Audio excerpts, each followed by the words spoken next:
Hey, mama.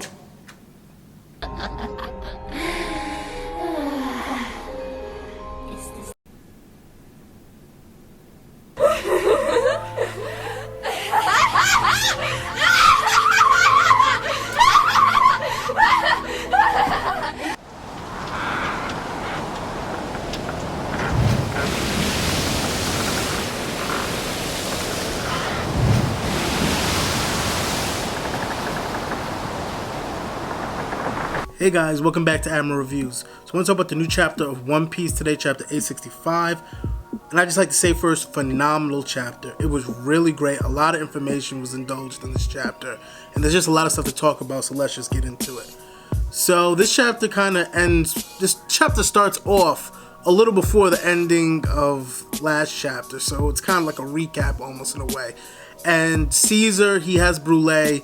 And Brule and him are running, they're putting the last mirror down for the escape plan. And Brule's like, you know what, I please just let me go before they find out that, you know, my powers are being used to help you. And Caesar's like, you know what, you're kind of fucked already because they already know that your powers are being used to help us. So you should just chill out because you're already fucked because Big Mom's going to kill you because she already knows. So then we go into what is kind of like the recap portion where Brook tells Luffy that, man, Big Mom is breaking right now, and if we show her the picture of Mother Karma again, of the shattered picture, then we should officially be able to break Big Mom, like, for real. So Luffy's like, okay, great idea. So Luffy goes off to show Big Mom the picture again. But Dogtooth Katakuri realizes this, and he's like, I can't let that happen again. Because he knows what Big Mom will do if she officially breaks. So he goes to stop Luffy. But first, he tells Peril Sparrow, he's like, come on, man. You're still dealing with the Vince Smokes? Like, what are you doing? Put an end to them. Shoot them already. And Peril Sparrow's like, okay, I'll do it. But first, let me evil monologue a little bit longer. And in the past two chapters, he's just talking and talking and talking. Honestly, if I was the Vince Smoke, I'd be like, bro, just fucking shoot us. Just shoot me. Put the bullet in my head. I just can't listen to you talk and lick the candy cane anymore longer. Just shoot me. Shoot me. So as Peril Sparrow's, you know, going on, Reiju's thinking in her mind, she's seeing Sanji, and Reiju goes into this emotional spiel about how she's always been embarrassed to be, not embarrassed, but she's always hated the fact that the Vince Smokes have been such a cruel, and they're such cruel and inhumane people that are based on violence. And you know, she's now proud kind of seeing Sanji that her brother is a loving human, and she's proud that there's a Vince Smoke that has those characteristics as a human. So getting back to the Katakuri chase of Luffy, the first stop is Capone Beige, and Capone pulls up in some gangster way, pulls out the Tommy gun, and he just like brrr, brrr, firing off the Katakuri. And at first this was the most gangster thing, and then we realized, oh yeah, he's a Logia. So Katakuri's just eating these bullets up like nothing and letting his body take it out. So after the Capone spiel of bullets, he extends his arm trying to attack Luffy, but then is stopped by Pedro and Jinbei. Pedro slices off a piece of the Mochi arm, and Jinbei uses his attack with water to dispel the Mochi. But then again, Dogtooth uses his Logia powers to morph into one of the broken off pieces, and then he takes down Luffy. And while Jinbei and Pedro are fending off, you know, the Mochi, this kind of brings me up to an issue I kind of have with, you know, when Oda does these big battle outs, like with Marineford and with what's happening in Whole Cake Island right now. When Oda's having these big battles, it's kind of hard for him to write what other people are doing while he's focusing on one character. As we know, right? Because at first, you know, there's so many things going on that it's kind of hard to write the story for everything happening. So like when Katakuri's and Jinbei and Pedro's attacking him, wasn't Pedro just fighting off Oven? So I was wondering, like, what happened there? Like, okay, did Pedro just stop fighting him? Where's Smoothie? Like, why isn't the Sweet Commander fighting right now? Why does it only feel like Dogtooth is the only one doing anything? So it's kind of hard to write what other people are doing right now in the story, and that's kind of hard when you have such these grand scale battles going on. But that's one of the little issues I had. But other than that, it was really nice, you know, the way we saw Katakuri actually putting in work. But as he's seen this moment taking down Luffy, he hasn't seen the part of Luffy actually doing the next step, which is Luffy extends his arms, because he is made of rubber, so he extends his arm while he's being taken down, and he shows Big Mom the picture of Mother Carmel. So as Luffy's actually able to show the picture to Big Mom of Mother Karma, this is the final show. This is Big Mom breaks at this point. And she looks at the picture, she breaks, and then she lets out this horrifying screech.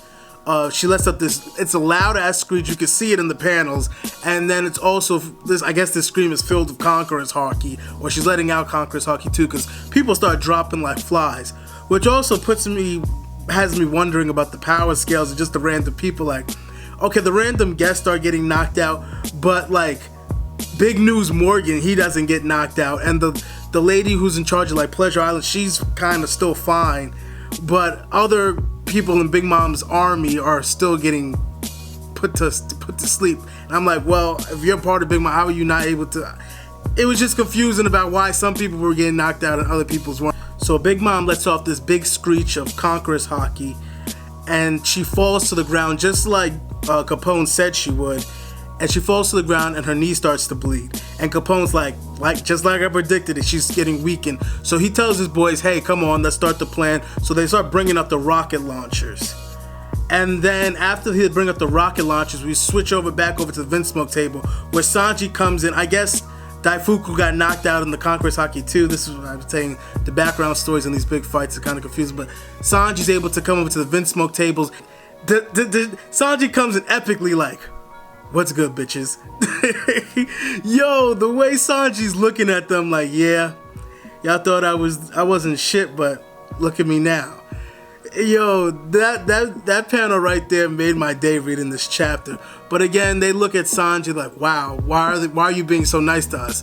And you know, the Vinsmokes, they get their raid suits back. You know, they get coverings to put in their ear so they don't get affected by the Conqueror's Haki. So you know, just Sanji and the whole Straw Hat crew are being generous to the Vinsmokes, even though they really don't deserve it. So as Capone and his men are about to fire off the missiles to the weakened Big Mom's still looking at the picture while she's screaming, and in her mind she's thinking, you know, she's talking to Mother Karma, which means she's going crazy, and she's like, Mama, like, why did you leave? You know, why did you disappear? And this is where we get just the beginning flashback, and it's the island of Elbaf, you know, the land of the giants, which is crazy big news. So Big Mom's connection to Elbaf really goes in deep than what we thought it was just by the marriage. So apparently 63 years ago, Big Mom had something to do with the Giants Island, Elbaf, and we're gonna be on break next week, so we won't get a chapter next week, but the week after we should be indulging in more of the backstory of Big Mom and what she was like when she was only 5 years old. And this is going to be interesting because we really don't have much info about Yonko's backstory. You know, we get little bits here and there, but really we haven't really specifically focused on the backstory of Yonko, so gonna be good stuff, but we gotta wait 2 weeks for it. So that's all about this chapter. Great chapter, great ending, great cliff, whatever. It was a great ending and a great cliffhanger, but that's all I got to say about this chapter. If you liked the video, put a like on it. If you have anything to say, please, I would like to know what you think about what's going to happen with this Elbaf and Big Mom backstory. But please put that in the comments below if you have any words to say about it. Other than that, all I got to say is have a nice ass day. Hey guys, did you like the video? Please, if you did so, please hit that like button. If you have any questions you would like to ask, please put them down in the comments section. I'll be willing to answer any question that you have. And if you like what I'm doing with the channel and you want to see more, please hit the subscribe button so you'll be notified on my future videos. And other than that, all I gotta say is have a nice ass day.